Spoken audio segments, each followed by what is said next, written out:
إله إلا الله وحده لا شريك له وأشهد أن محمدا عبده ورسوله صلى الله عليه وعلى آله وصحبه وسلم تسليما كثيرا يا أيها الذين آمنوا اتقوا الله حق تقاته ولا تموتن إلا وأنتم مسلمون يا أيها الناس اتقوا ربكم الذي خلقكم من نفس واحدة وخلق منها زوجها وبث منهما رجالا كثيرا ونساء واتقوا الله الذي تساءلون به والأرحام إن الله كان عليكم رقيبا يا أيها الذين آمنوا اتقوا الله وقولوا قولا سديدا يصلح لكم أعمالكم ويغفر لكم ذنوبكم ومن يطع الله ورسوله فقد فاز فوزا عظيما أما بعد فإن خير الحديث كتاب الله وخير الهدي هدي محمد صلى الله عليه وسلم وشر الأمور محدثاتها وكل محدثة بدعة وكل بدعة ضلالة وكل ضلالة في النار أعوذ بالله السميع العليم من الشيطان الرجيم من همزه ونفخه ونفثه بسم الله الرحمن الرحيم حافظوا على الصلوات والصلاة الوسطى وقوموا لله قانتين۔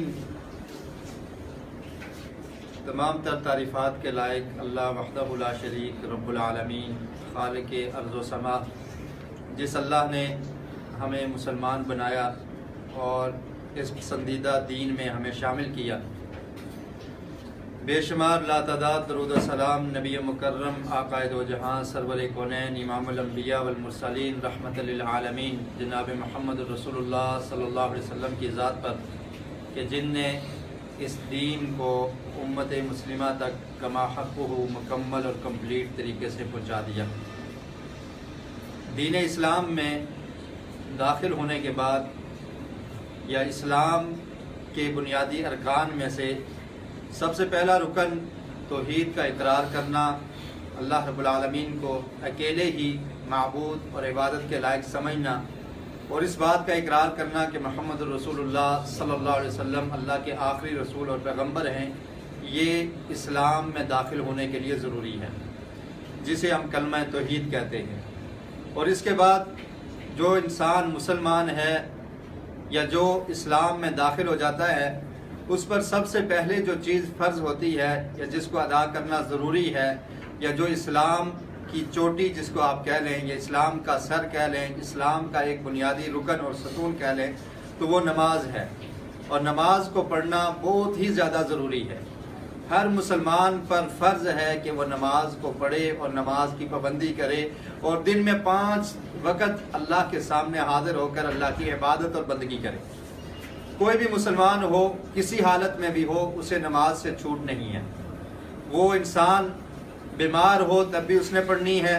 مسافر ہو تب بھی اس نے پڑھنی ہے، خوف کی حالت میں ہو، جنگ کی حالت میں ہو تب بھی اس نے نماز پڑھنی ہے، اور کسی صورت میں بھی نماز کی چھوٹ نہیں ہے۔ نماز کو ترک کرنا یہ درست اور جائز نہیں ہے۔ اور نبی مکرم صلی اللہ علیہ وسلم نماز کی پابندی کیا کرتے تھے، صحابہ کرام کو اس کی تلقین کیا کرتے تھے، اور جو تارک نماز ہے، نماز کو چھوڑنے والا، اس کے بارے میں آقا علیہ السلام نے فرمایا کہ اس کا اسلام سے کوئی تعلق اور واسطہ نہیں ہے۔ خطبات جمعہ میں ہم نماز کے موضوع پر بات کر رہے تھے، تو جب انسان نماز شروع کرتا ہے تکبیر تحریمہ کہنے کے بعد، اس کے بعد قیام کیا جاتا ہے، اللہ کے سامنے کھڑے ہو کر عبادت کی جاتی ہے، اور نماز کی ابتدا میں ہی تکبیر تحریمہ کے بعد انسان نے کھڑے ہونا ہوتا ہے، اور قبلہ رخ ہو کے کھڑے ہونا تکبیر تحریمہ کے بعد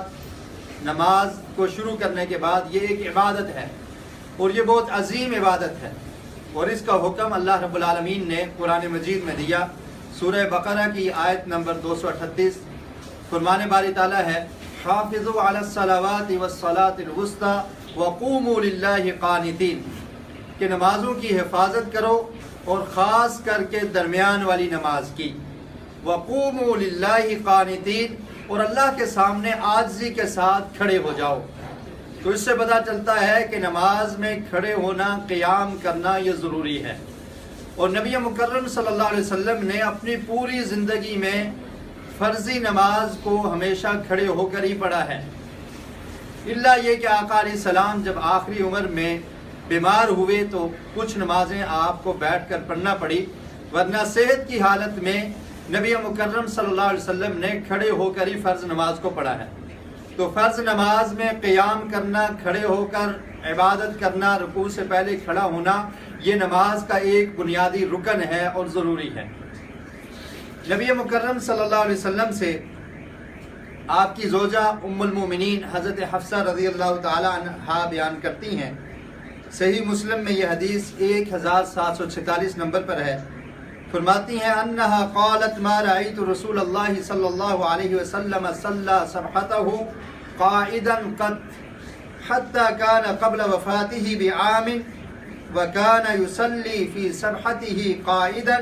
ویقرأ بالسورة فیرتلها۔ حضرت حفصہ رضی اللہ تعالیٰ عنہ فرماتی ہیں کہ میں نے نبی مکرم صلی اللہ علیہ وسلم کو کبھی بھی نفلی نماز بیٹھ کر پڑھتے ہوئے نہیں دیکھا، کہ آقا علیہ السلام فرض تو کھڑے ہو کر پڑھتے ہی تھے، نفلی عبادت جو رات کو تہجد کی صورت میں گھر میں جو نوافل ادا کیا کرتے تھے، کبھی ان کو بیٹھ کر پڑھتے ہوئے نہیں دیکھا۔ حتی کان قبل وفاتہ بعام، یہاں تک کہ نبی مکرم صلی اللہ علیہ وسلم کی زندگی کا آخری سال تھا، وفات سے 1 سال قبل، وکان یصلی فی صبحته قائدا، کہ 1 سال قبل آقا علیہ السلام نوافل بیٹھ کر پڑھا کرتے تھے۔ تو جب آقا علیہ السلام کو بیماری کی حالت ہوتی ہے، زندگی کے آخری عمر میں پیارے رسول صلی اللہ علیہ وسلم نے گھر میں بیٹھ کر نفل ادا کیے ہیں، لیکن فرض نماز کے لیے پھر بھی آقا علیہ السلام کھڑے ہو کر یہ کوشش کیا کرتے تھے کہ کھڑے ہو کر ہی نماز ادا کی جائے۔ اس حدیث سے ہمیں پتہ چلتا ہے کہ اگر کوئی انسان بیمار ہو، اس کو پرابلم ہو، کھڑا نہ ہو سکتا ہو، تو وہ بیٹھ کر نماز پڑھ سکتا ہے۔ اور دوسری بات یہ بھی سمجھ آتی ہے کہ حضرت حفصہ بیان کرتی ہیں قبل وفاتہ بعام، کہ آقا علیہ السلام نے اپنی وفات سے 1 سال پہلے یہ کام کیا ہے۔ تو اس سے یہ پتہ چلتا ہے کہ صحابہ کرام آقا علیہ السلام کی وفات کے قائل تھے، وہ یہ سمجھتے تھے کہ پیارے رسول اس دنیا سے جا چکے ہیں، آپ فوت ہو چکے ہیں، اور قرآن مجید میں بھی وفات کا لفظ، موت کا لفظ ذکر ہے، اور اس حدیث میں حضرت حفصہ بیان کرتی ہیں بعض لوگ آج کل یہ سمجھتے ہیں کہ اگر وفات کا لفظ نبی مکرم صلی اللہ علیہ وسلم کے لیے استعمال کیا جائے تو اس میں گستاخی ہو جاتی ہے۔ آقا علیہ السلام کے بارے میں وفات کا لفظ یوز کرنا، استعمال کرنا، یہ بہت بڑی گستاخی ہے۔ آپ دیکھیے صحیح مسلم کی حدیث ہے، حضرت حفصہ بیان کرتی ہیں حتی کان قبل وفاتہ، کہ وفات سے 1 سال قبل حضرت حفصہ رضی اللہ تعالیٰ عنہ نے یہ لفظ استعمال کیا ہے کہ آقا علیہ السلام کی وفات سے 1 سال قبل پیارے رسول بیٹھ کر نفلی نماز ادا کیا کرتے تھے۔ تو اس سے یہ بھی پتہ چلتا ہے کہ وفات نبی مکرم صلی اللہ علیہ وسلم کی وہ برحق ہے۔ اور اسی طرح قرآن مجید میں اللہ رب العالمین نے جو آیت میں نے آپ کے سامنے تلاوت کی، فرمایا حافظوا علی الصلوات، کہ نمازوں کی محافظت کرو، اس کی حفاظت کرو۔ یہ مطلب نہیں ہے کبھی پڑھ لی اور کبھی چھوڑ دی، بلکہ فرمایا کہ اس کی حفاظت کیا کرو اور اس کو ریگولر پڑھا کرو، اور بنیادی 5 وقت انسان پر فرض نماز ادا کرنا ضروری ہے۔ اور پھر فرمایا والصلاۃ الوسطی، اور درمیانی نماز۔ درمیانی نماز سے کیا مراد ہے؟ جمہور محققین اور علماء اس بات کے قائل ہیں، اور احادیث بھی اس چیز پر دلالت کرتی ہیں کہ وسطیٰ سے مراد، درمیانی نماز سے مراد عصر کی نماز ہے، اور عصر کی نماز کو پڑھنا اس کی خاص فضیلت ہے۔ اور جو انسان عصر کی نماز کو چھوڑ دیتا ہے، آقا علیہ السلام نے اس کے بارے میں فرمایا کہ کأنہ غتر اہلہ ومالہ، گویا کہ اس کا مال اور اس کا گھر برباد ہو گیا جس نے عصر کی نماز کو ترک کر دیا۔ اور اسی طرح غزوہ احزاب کے وقت نبی مکرم صلی اللہ علیہ وسلم جب مدینہ میں غزوہ ہوا، غزوہ خندق جس کو کہا جاتا ہے، غزوہ احزاب کہا جاتا ہے، اور سامنے کافر ہیں، درمیان میں خندق کھودی گئی ہے، مسلمان اور کافر آپس میں مقابلہ کر رہے ہیں۔ آپ ذرا پوزیشن دیکھیے، کتنا خطرناک معاملہ ہے، جنگ چھڑی ہوئی ہے، اور آقا علیہ السلام کو نماز کی فکر ہے۔ اس حالت میں بھی پیارے رسول صلی اللہ علیہ وسلم نے نماز کو ترک نہیں کیا۔ عصر کی نماز تھوڑی سی لیٹ ہو جاتی ہے، اس کا وقت کچھ لیٹ ہو جاتا ہے تو آقا علیہ السلام پریشان ہو جاتے ہیں۔ پیارے رسول صلی اللہ علیہ وسلم نے ارشاد فرمایا، ابن خزیمہ میں، مسند احمد میں یہ روایت 2745 نمبر پہ ہے، فرمایا شغلون عن الصلاة الوسطى صلاة العصر ملا اللہ قبورہم و بیوتہم نارا، کہ ان لوگوں نے ہمیں عصر کی نماز سے مشغول کر دیا ہے، صلاۃ الوسطیٰ سے جو درمیانی نماز ہے، عصر کی نماز ہے، یہ ہمیں نہیں پڑھنے دی اور ہم ان کے مقابلے میں شریک رہے، ملا اللہ قبورہم، ہماری نماز مؤخر ہو گئی ہے۔ تو آقا علیہ السلام نے ان کافروں کے لیے بدعا کی کہ انہوں نے ہماری نماز کو لیٹ کر دیا، اللہ تعالیٰ ان کی قبروں کو اور ان کے گھروں کو آگ سے بھر دے۔ سامنے کافر کھڑے ہیں، پیارے رسول صلی اللہ علیہ وسلم کو عصر کی نماز کی فکر ہے کہ ہماری نماز نہ لیٹ ہو جائے، ہماری نماز کا وقت نہ گزر جائے، اور پھر اگر وقت تھوڑا سا گزر گیا تو آپ صلی اللہ علیہ وسلم نے ان کے لیے بدعا کر دی۔ آج اپنے معاشرے کو دیکھیے، سامنے کافر نہیں، سامنے مسجد موجود ہوتی ہے، مسلمان گھر میں بیٹھا رہتا ہے، اس کو پرواہ نہیں ہوتی۔ دکان کے سامنے مسجد ہے، مدرسہ ہے، نماز پڑھنے کی جگہ موجود ہے، اذان ہوتی ہے، آواز لگتی ہے، لیکن ہمارے سر پہ جون تک نہیں لگتی، کوئی پرواہ ہی نہیں ہوتی، اور پھر بھی ہم یہ سمجھتے ہیں کہ ہم سچے محبت رسول کرنے والے، ہم عاشق رسول ہیں، ہمارے دل میں پیارے رسول کی محبت موجود ہے۔ آقا علیہ السلام کے کسی فرمان کو ماننے کے لیے ہم تیار نہیں، نماز کی فکر نہیں، اور پیارے رسول صلی اللہ علیہ وسلم نے زندگی کے اپنے آخری لمحات میں بھی نماز کی وصیت کی تھی اور فرمایا تھا کہ اے میرے صحابہ، الصلاۃ الصلاۃ وما ملکت ایمانکم۔ آقا علیہ السلام دنیا کو چھوڑ کے جا رہے ہیں اور امت کو، صحابہ کو کیا وصیت کر رہے ہیں کہ الصلاۃ الصلاۃ،